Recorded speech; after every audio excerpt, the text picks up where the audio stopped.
Hi hello friends, welcome to our church channel. இன்றைக்கி நம்ம பார்க்க போகிறது வேளாங்கண்ணி மாதா சர்ச், கேடிசி நகர், பாளையங்கோட்டை. ரொம்ப அழகான அற்புதமான சர்ச்சு. என்ட்ரன்ஸ்லேயே வேளாங்கண்ணி மாதா சிறுவம் இருக்குது. பின்னாடி சர்ச் இருக்குது.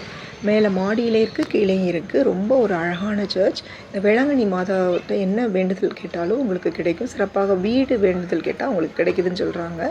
அடுத்ததாக இது கீழே உள்ள வியூ மட்டும்தான் இன்றைக்கி நான் வீடியோ போடுறேன். கீழே ஃபுல்லாகவே வேறு கண்ட்ரியில் இருக்க மாதாவின் திருவுருங்கள் ஃபுல்லாக இருக்குது. நீங்கள் அன்னையிடம் பரிந்துரைத்து மண்டாடுங்க. ரொம்ப உங்களுக்கு வேண்டுதல் எல்லாமே கிடைக்கும். ரொம்ப அழகான சிறுவங்களாக இருக்கும். எல்லாமே லூர்து மாதா, கர்ப்ப மாதா, சகாய மாதா, ரோசா மிஸ்டிகா மாதா, பாத்திமா மாதான்னு எல்லா விதமான மாதாக்களும் சைடு வியூவில் இருக்காங்க. இந்த மாதாக்களுடைய சிறுவம் முடிகிற இடத்துல திவ்ய நற்கருணை ஸ்தாபகம் இருக்குது. மக்கள் மன அமைதிக்காக இங்கே அடிக்கடி வர்றாங்க. சின்ன குருசடி மாதிரி ஒரு அமைப்பில் ரொம்ப அழகாக, ரொம்ப அமைதியாக இயேசு கையை விரித்து கொண்டு இருப்பார். அதில் நீங்கள் போய் ப்ரேயர் பண்ணிக்கலாம். கண்டிப்பாக நீங்கள் பாளையங்கோட்டைக்கு வரும்போது இந்த கேடிசி நகரில் இருக்க வேளாங்கண்ணி மாதா சர்ச்சை விசிட் பண்ணி அன்னையின் அருளை பெறுங்க.